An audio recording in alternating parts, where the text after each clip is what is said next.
Good afternoon from ZTN Studios in Zharare, Zimbabwe. Welcome to the Mint Special. Our discussion, COVID-19 impact on agriculture, food security and livelihoods. This broadcast is brought to you by Zim Paper's TV network ZTN and our partners, the Southern Africa Parliamentary Support Trust, SAPST. Good afternoon, I'm Andy Hodges. Now, COVID-19 is already having a major impact on supply chains and logistics, both for producers and consumers. Households are hardest hit via numerous pathways, which include higher food prices, less purchasing power, reduced ability to stockpile, higher risks of losing jobs, and lack of adequate safety nets. Border closures, quarantines, and market, supply chain and trade disruptions could restrict people's access to sufficient or diverse and nutritious sources of food, especially in countries hit hard by the virus or already affected by high levels of food insecurity.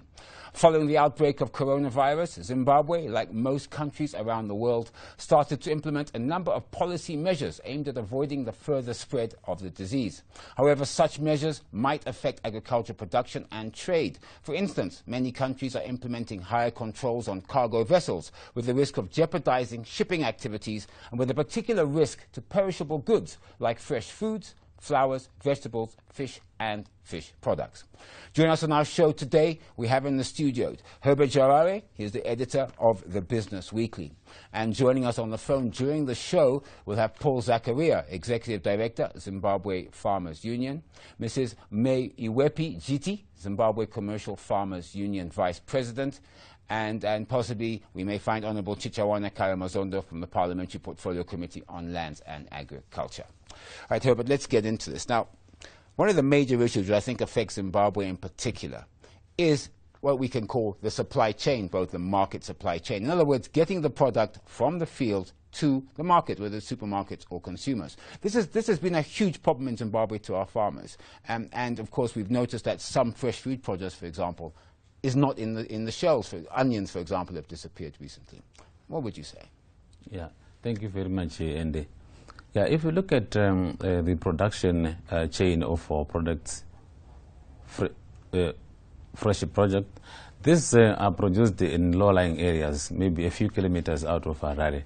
So because of the pandemic, there have been a number of challenges. The first one being the farmer's ability to move the produce from the field to the market. And then another challenge is of a farmer unable to mobilize enough labor to harness the crop from the fields, package it and send it to the market. So if you look at our markets, let's say the farmer has been able to bring the produce to Zharare. We've got supermarkets, those formal markets, and then informal markets. All those places have got different challenges as far as farmers bringing them to the market. I mean, you're right. I mean, there's also challenges about that. But there's also social distancing also plays an impact because agriculture, particularly for smallholder farmers, is labor intensive. And social distancing obviously implies that you cannot find labor or labor cannot really work on your fields safely. Yes. That is affecting many farmers from interaction that we have had with many of them. Because due to the fear of this disease, which is spread by droplets from infected patients, so majority of people are afraid to go and work in those fields. So it means our farmers are having challenges in harnessing labor to harvest the crops and then send to the market. Great. Now we're joined by Paul Zakariya, Executive Director, Zimbabwe Farmers Union. Paul, welcome to the Mint Special. Thanks, Andy. Hi. Thanks so much. How are you? Fine, thank you. Fine, thank you. Now, Paul, I really want to look here at the economic impact of your members on the farmers in particular as it relates to food security and livelihoods. Because, of course, the COVID-19 lockdown, which, of course, Zimbabwe has had to put in place, does economically affect farmers in particular. Oh, yeah. Clearly, that's an issue that we are already grappling with. We were not very much prepared, I'm sure, as Zimbabwe, an economy that was already, struggling. And now with the COVID-19, we are having to deal with even worse problems, particularly on the farms. We are faced with a situation where demand, for instance, for food has generally gone down you look at the formal channels through which agricultural produce, which then turns into food. Later, they are opening between 9 and 3 p.m. and across the country. So most of the produce that would be flowing into those shops or even into the informal markets are now regulated. They have to be funneled through that small window. And that small window is not taking all that our farmers are producing. So we are now seeing a reduced volume of produce that is coming to the markets. So demand has had a knock on that. And our farmers, because of this, we've just been computing a few figures over the last few weeks. Generally, over the last 21 days of the lockdown, we have lost about 5,000 tons of fresh produce. And that's translating to anything between $1.5 million US to $2 million US. And that's a real knock. So that speaks a lot when it comes to the economic impact of the coronavirus as we know it. Yeah. Now let's talk about who are we talking about here in terms of food security and livelihoods are most at risk due to this lockdown. I mean, who in particular? We may be talking about farmers, but there's a whole value chain of people working in agriculture that this will affect. Exactly. My brother in the studio also spoke about the farm workers, the social distancing issues and so on. But there is more to it because some of the laborers do not reside on the farms that they work on. So they would have to move from wherever they stay or they have to be trucked into the farms. And those movements have been restricted. So we have been seeing labor shortages on the farms. There is not much that we can do about that. But their families, that is the farm workers' families, already are suffering. I mean, Paul, if you look at, farming, people always think of maize, wheat and so forth, fresh vegetables. But farming covers the whole gambit. You can talk about milk production. You can talk about meat production, whether it be pigs, chickens and so forth. And one area that we've noticed here is the price of inputs as well is going up. And it appears that economically that's also a problem for farmers even during the lockdown. Exactly, Andy. And this is totally, it has just surprised us all throughout the farming community that prices over the first 21 days of the lockdown, they've just shot up 400-500%, and there is no explanation to that. So it has meant that the production costs for those that actually afford production costs have gone up, and that you are having to deal with producer prices that are not as flexible. So the producer prices, the markets continue to be depressed, but at the same time, the inputs themselves, they have gone up. Now, one question that people are asking, for example, is that why weren't farmers prepared in the sense of value addition? I'm going to bring this back to the studio after you've answered this, Paul, but value addition, because one thing, of course, tomatoes. There's a lot of tomatoes, I'm sure, which are rotting in the fields or rotting at farmers because they can't get it to market. We see reports that 30 kgs of tomatoes, which used to cost over $300, is now down to $100 for 30 kgs, which is obviously selling at a loss. So it's a big deal. Why can't we value add? Why haven't we not put in place lessons for farmers to value addition to make tomato juice, just as an example? A very small scale value addition kind of initiative, a very small initiative. They've been going on even before the coronavirus. But the COVID-19 has actually exposed a lot of gaps within our value chains. And I'm sure this is one of the things that we are all now beginning to talk about. Just yesterday, we had a whole forum that was talking about value addition. And going forward, this is a very important thing that every value chain has to talk about, particularly from the producer. You want to see how far up the value chain the producer can go, and then how much value can they pick from that value chain. So it is very important. It's a topical issue at the moment. All right, Paul, we will be coming back to you later on in the show, so please don't go away. Herbert, you heard what Paul Zakariya was saying there. And I mean, some of these numbers are astounding. And I mean, people don't really appreciate 5,000 tons of fresh produce, equal to almost $2 million has literally rotted in the ground. But more importantly, this aspect of value addition and value chain, and seeing that we do have, one thing the pandemic has done is shown us our gaps in both the value chain and our supply chain. Yeah, sure. The way how I would articulate it, Andy, is from the source of the product, we should have facilities that enable farmers to preserve their value. By so doing, they can lock value in those products, because if there's no demand on the market, they can afford to keep those crops there. Then on another tier again of value addition, we should see some players like the private sector coming in to assist farmers have canning facilities, so that at least the produce can still be preserved for future use, or even be exported to other countries and the country earn foreign currency.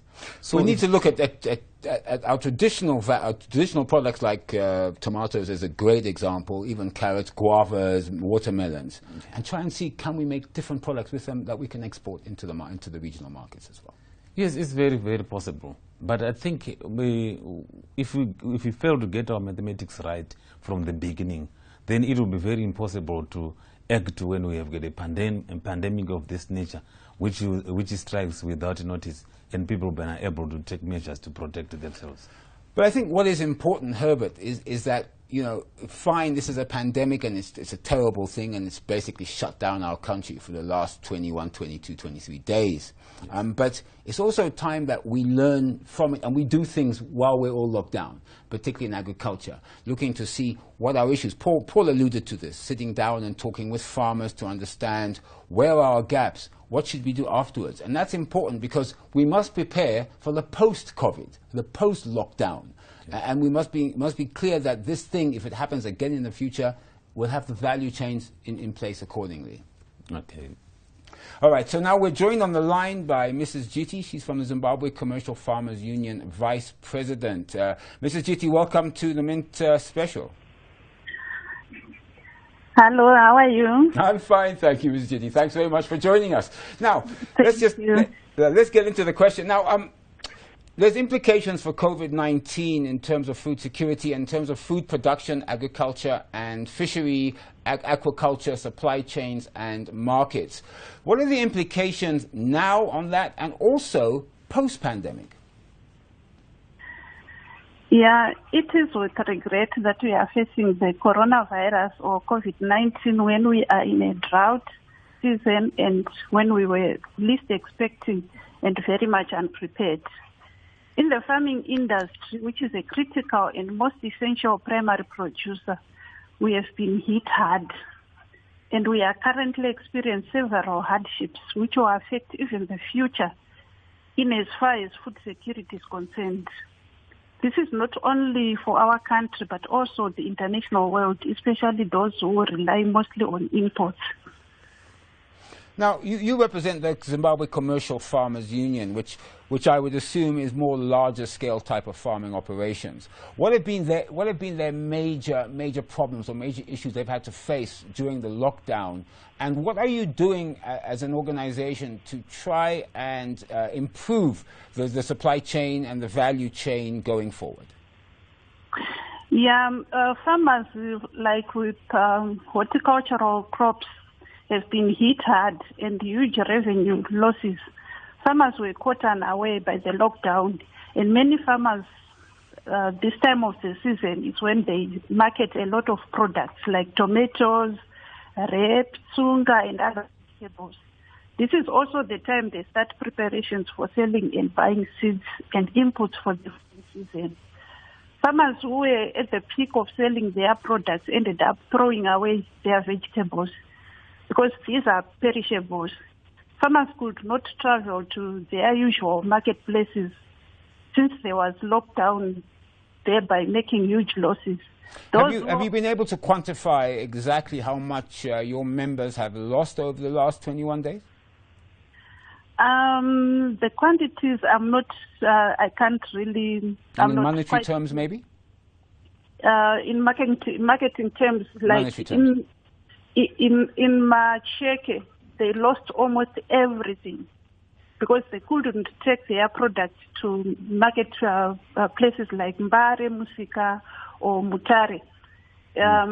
Some have lost, I think, almost in terms of maybe millions of dollars worth of products. But this has a huge economic impact, though, not only on the farmer, but also on farm workers. Does your organization have a plan? What are you doing in terms of lobbying government or looking at policy initiatives to try and cushion farm workers, cushion commercial farmers, and also try and see what can be done from a governmental level to assist the farming community? We have a number of issues, a number of plans that we have put in place for the safety of, especially for those who are most vulnerable, like the smallholder farmers. We are putting in place a program where we are going to supply the smallholder farmers with sanitizers and masks for their protection, especially when they travel to Mbare, Musika and the other marketplaces, and the tobacco industry as well. For those who are going to sell their tobacco on the floors, we have a number of issues which we think we fear that the farmers will be contaminated if they are not. If something is not done, especially to those who use small trucks to travel to Zharare, and they travel in groups. At times, a lorry can carry up to about 4 or 5 farmers with a small number of tobacco bales for sale at the auction floors.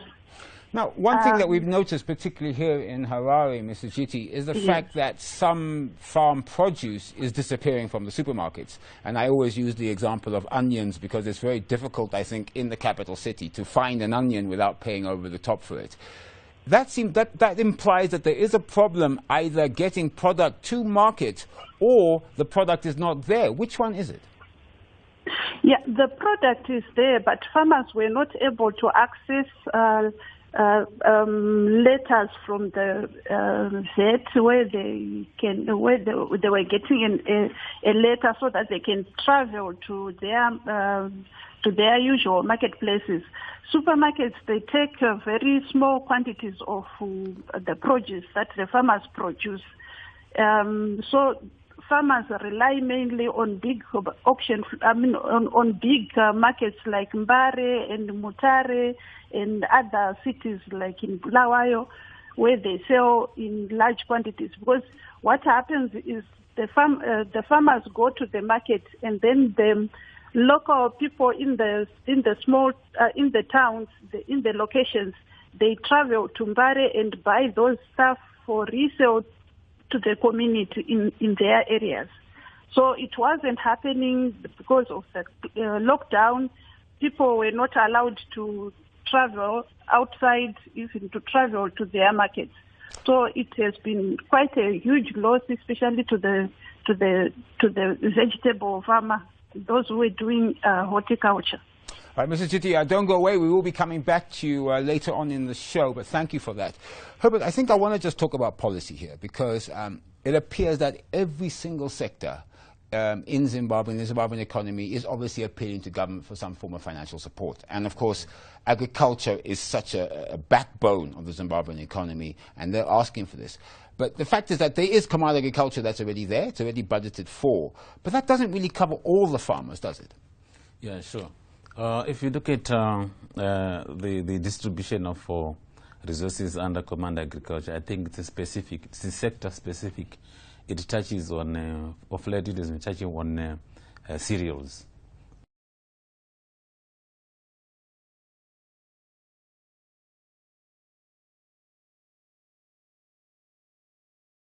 It caters for all products that are produced in the country, no matter the size of the producer. For example, I think moving on, we need a systematic approach to supporting our farmers. We want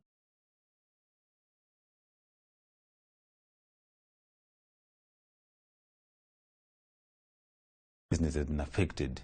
I've been reading an article that about 130,000 small businesses have so far applied for assistance from government, which calls for the need for government to look into this very seriously and find ways in which these small businesses can be supported. But I mean, you know the budget. Zimbabwe's 2020 budget hitting what, just over north of $60 billion. Yes. The fact is, the government doesn't really have the money on its own. And I hasten to add, it's not just the Zimbabwe government, this is most governments around the world.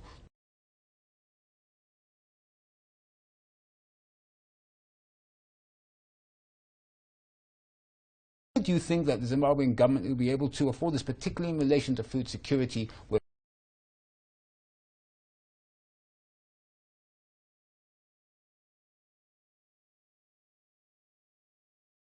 In as much as our government might be cash constrained, but if you look at the allocations that were made, I think it's high time that they should try to suspend some of the activities. For example, suspend the road construction.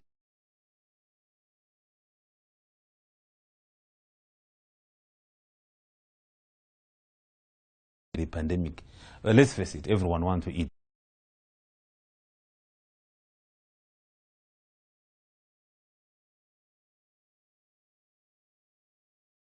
Measures that can be taken by Parliament to ensure food security. I mean, we already talked about what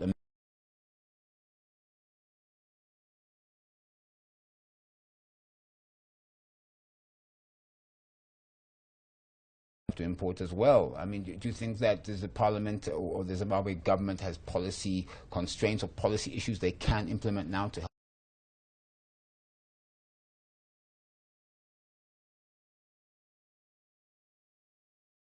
Because for the previous season was not good.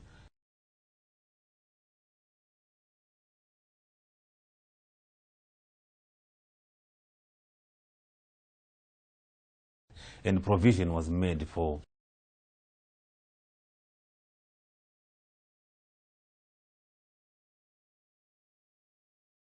reliant in terms of our local production. All right, we'll have to.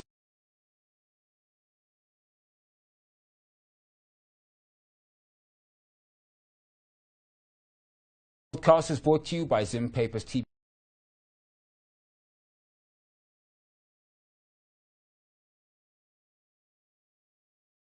This vibrant discussion.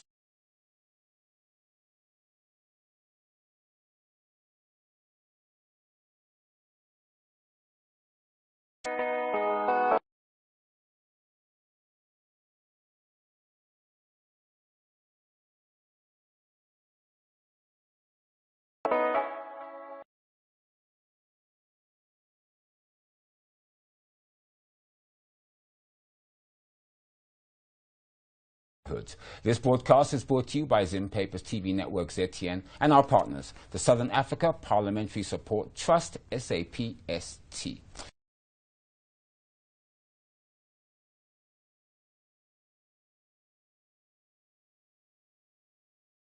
Really talking about how the one major issue of the lockdown is the disruption in both the value chains and supply chains. And also some of the numbers, 5,000 tons in the last 21 days has basically rotted, $2 million lost to smallholder, and commercial farmers not getting produce to market. Let's talk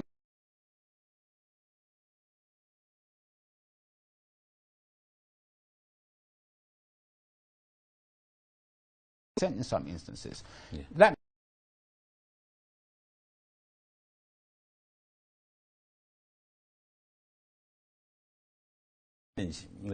this market is facing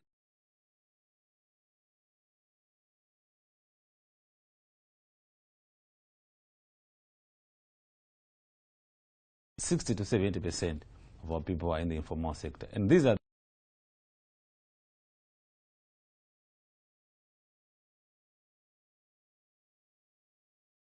to recapitalize the business tomorrow.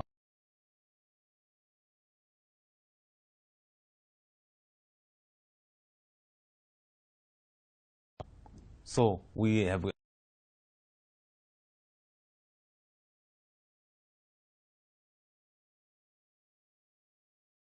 seriously affected by the pandemic.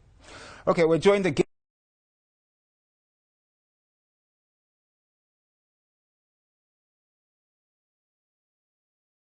Rainfall for this season. We possibly need to import, as we were saying earlier, up to 800,000 tons of maize and about 200 to 300,000 tons of wheat. We've also had, as you've said yourself, supply chain disruptions, cost of inputs going up and end user prices going up, disruptions in transport and cargo movement. So I suppose the question is, Paul, do you think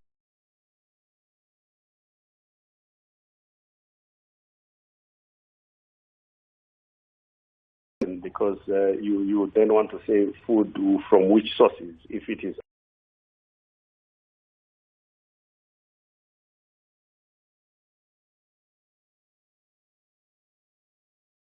out of our own sources, we have run out. Yes, it is.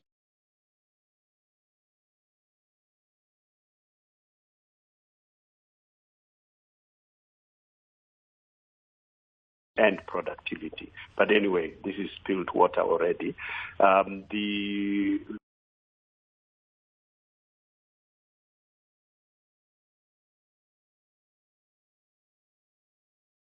was actually pretty much nothing. And then the second half, which was January, February into March, that's when we had meaningful rainfalls.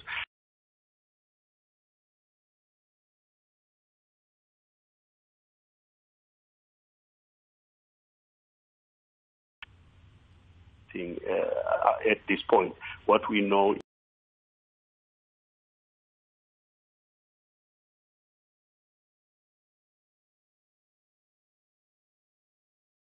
that complicates our situation as we speak.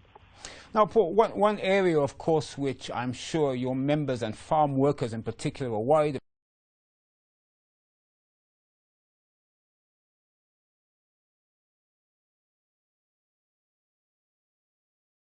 what is happening out there in the farm, so to speak? In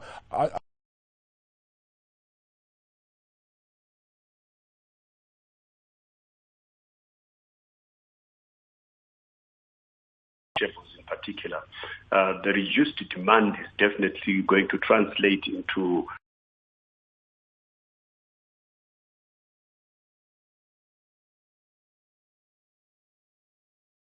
the movement restrictions. But naturally, figure-wise, I mean, statistics-wise, it will be very difficult.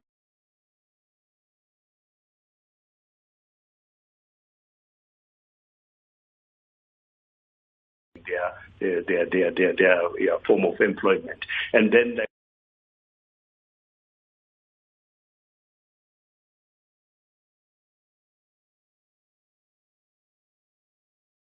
these people who either are providing services like transport,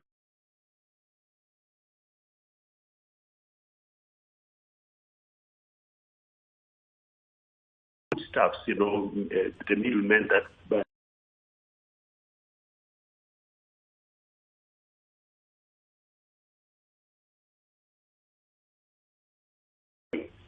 So these are losses.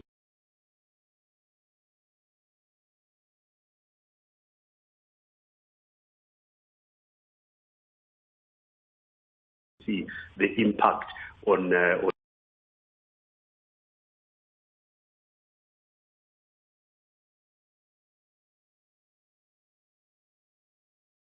Mrs. Jiti, of course, is our other guest, also represents the commercial farmers in certain Zimbabwe Commercial Farmers Union. But the problem is, what about those who aren't part of your unions? Farmers who are smaller scale farmers, aren't affiliated to your union, to your organization. What happens to them? What do they do? Who do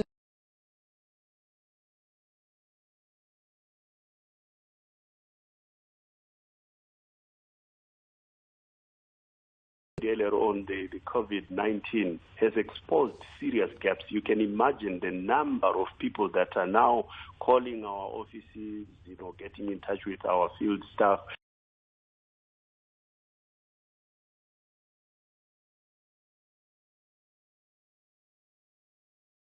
to every farmer out there that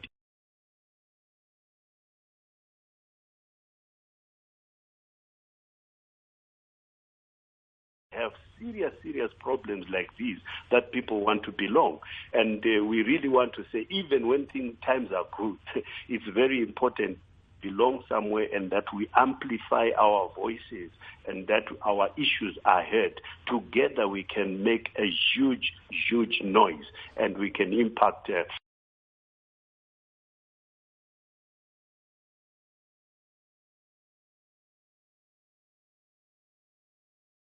of our union.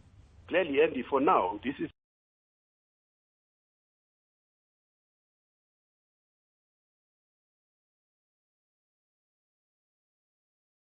that one is seeing that it is important to belong, and that they are calling on some of us now. That means it has to appeal to their conscience and say,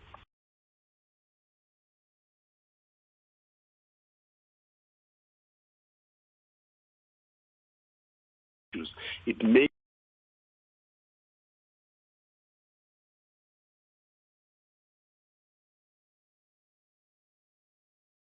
face this giant together.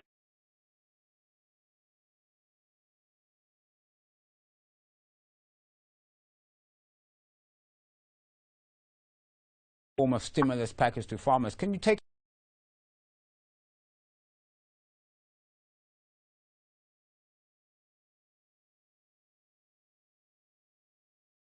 They agreed that, you know what, we should not just be talking about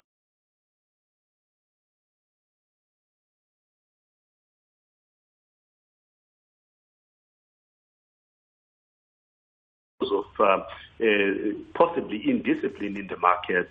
Many of our suppliers, they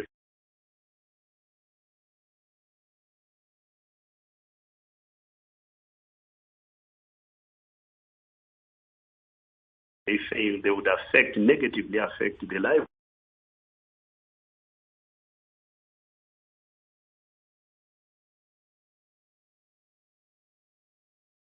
This is where we are then saying, can we put together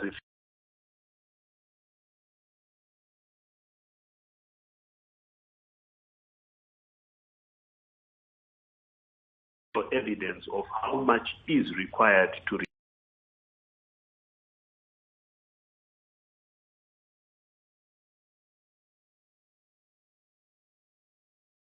the basis upon which we are then saying, government, can you, private sector, as well as development partners, can we put together a whole basket that can assist our business operations to kick in once we are over with the COVID-19? I mean, I see that, for example, the United States of America has put together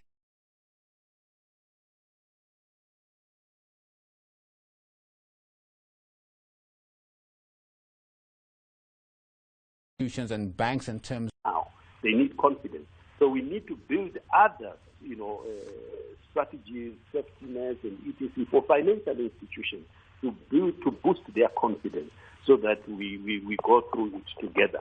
So yes, access to finance has been a very difficult issue, and most banks anyway are not operating as they should be. So no one can walk into an appointment. Number of things, so access to finance has just been hindered. All right, and your union, of course, will help farmers. Will spearhead in terms of one voice.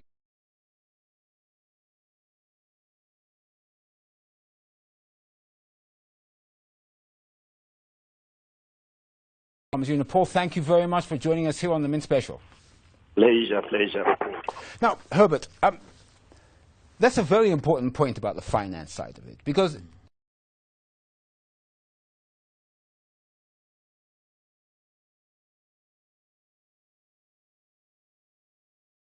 their proceeds of their sales, and it's a spinning cycle, so to speak. Banks are closed.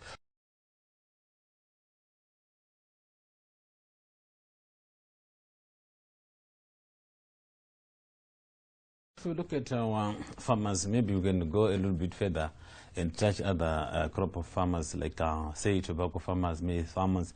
These guys have got a lot of problems they are facing right now. Tobacco auction floors are not opening because of the pandemic, and most of our farmers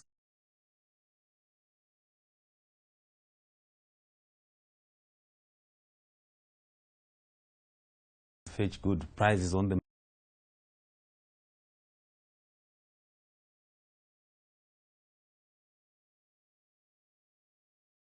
To be looked at as far as the finance.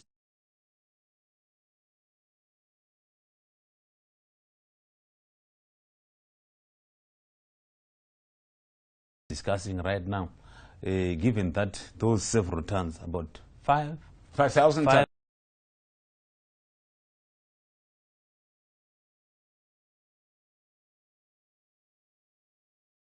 They really need something to start again.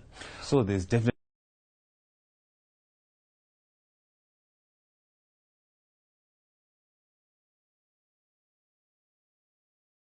financial institutions themselves coming with small packages to finance some of these smallholder farmers. I mean, one area which I've noticed across the board is communication, because, you know, here we are in Zharare, and of course the Southern Africa Parliamentary Support Trust through this program is getting a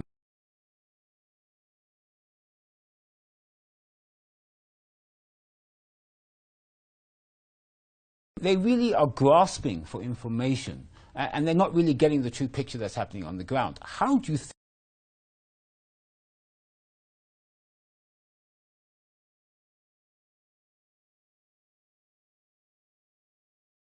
or the other one, Ms. Jiti, yes, lead. Those organizations have got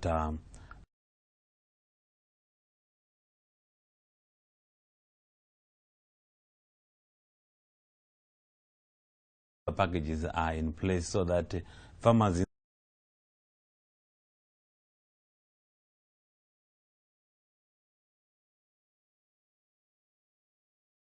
farmers out there who are looking for information that don't really have it yet, contact your farmers union associations. You may not be a member of it. It's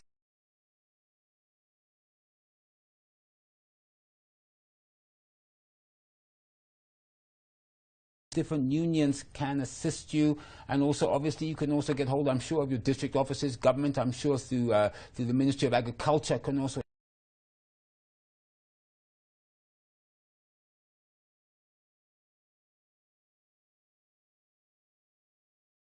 Mr. Jiti, I posed quite a serious question to Paul Zakariya recently.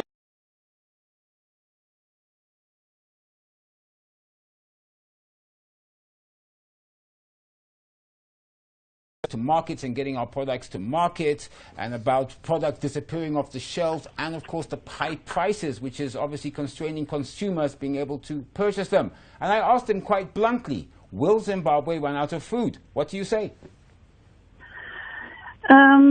Yeah, he is quite correct, because we are facing a number of challenges, like especially for us to continue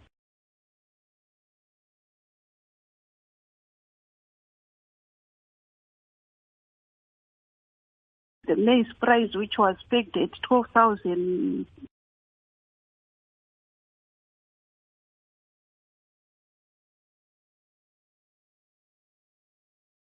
Everything else goes up. The price of inputs, the price of commodities.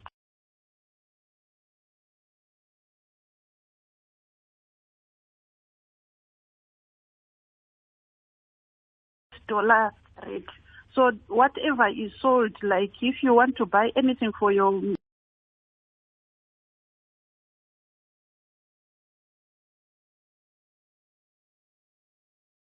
the prices that we are getting for inputs, they only give us the RT.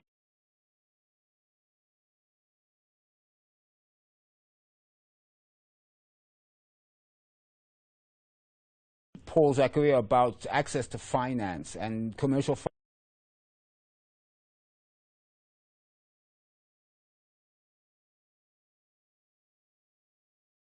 able to service their loans. What are you as a union doing to assist them?